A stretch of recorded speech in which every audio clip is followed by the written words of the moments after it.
Chasing Genius Inside the Mind of an Ultramarathon is my second book actually, and I self-published this on Amazon, and this is an incredible true story of me running 350-kilometer ultramarathon in Australia.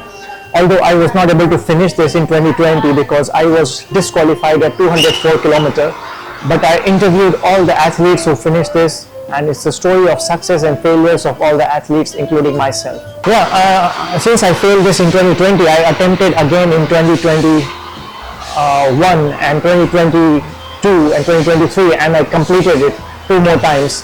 And then I was going through a lot in 2019. I mean, I was getting kind of panic attack, and I wanted to do something to build my confidence and something really which makes me mentally and physically strong and resilient. So this was a challenge. I googled it and I got the world's toughest ultramarathon, and I completed it in 102 hours and 27 minutes. Yeah, I mean, I got approached many publishers, but to be honest, self-publishing is the best way to get out there. And at least so many people read my book, bought my book, and sent me reviews, because approaching the traditional publishers, it takes a lot of time, and it's generally it's a very long process. You waste 1 year, and by the time story is dead. So I self-published it, and once it gets popular, you will automatically get a good publisher. Yeah, so the most important line, I mean, I met a Navy SEAL who told me, and I would like to read for you. He says that by doing such kind of endurance races, one truly finds the meaning of their life. Otherwise, it's just like living a life like a machine. There are many kinds of power in this world, like political power and money, but if you have intellectual power, I think the mind power, the rest of the powers have simply no meaning. So we are doing this kind of ultra marathons or endurance races to build our mental strength and resilience. I mean, I interviewed all the athletes. There were like almost 30-40 athletes and I approached all of them. Everyone had a very powerful story. Some was going through a divorce, some was going through a breakup, some lost their job, some lost their loved one. So how to cope up with the challenge, or some battling some health issues.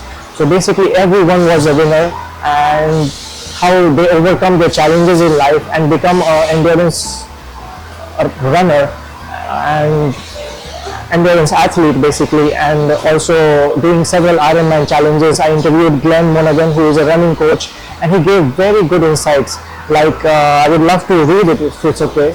Little bit. He said like he started his own company when he was 30, and he was lacking meaning and purpose in life basically, because his life got too comfortable. So he wanted to do something to build his confidence and get out of his comfort zone.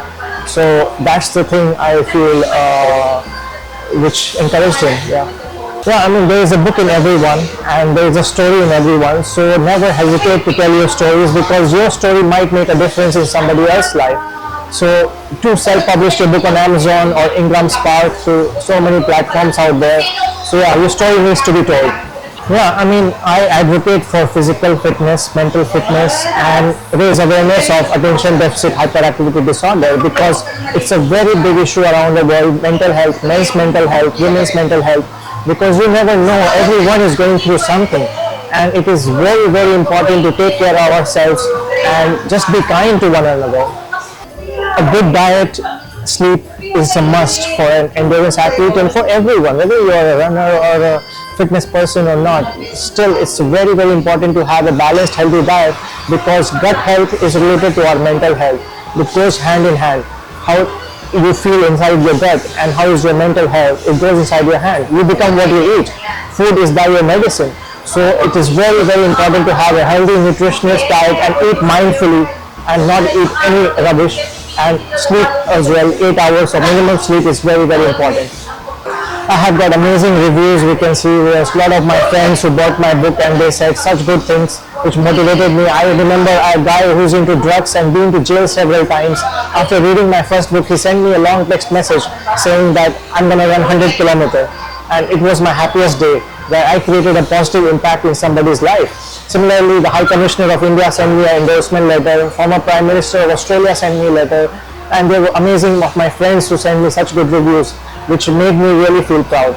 It's very, very important to be humanitarian and be kind. I did a social experiment in Melbourne, Sydney and Korea, South Korea, I was giving roses to random people in the street with holding a board. If you're feeling lonely today, grab a rose for free. The purpose of the experiment was to find that how many people feel lonely in general. And trust me, there were many. People came and started giving me free hugs. They started crying. The purpose was to make their day instead of hurt, cheat, and scam them. And this was a massive, successful experiment, just spreading a message of kindness and humanity.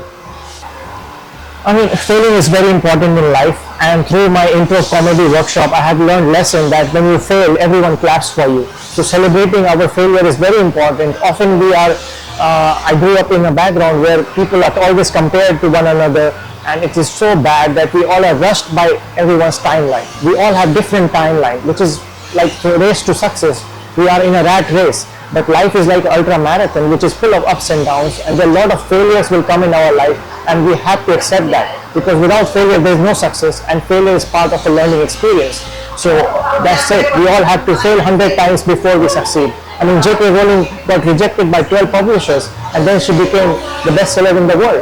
So yes, failing is part of our life. I mean, just be kind, love yourself. Life is very short, and we all have to. Self-love is very important. Loving ourselves before we expect others to love us. And for me, quality of our life depends on our relationship. I mean, we can get fame, money, success, but relationship is must. That's why I got Coke for me today. Cheers.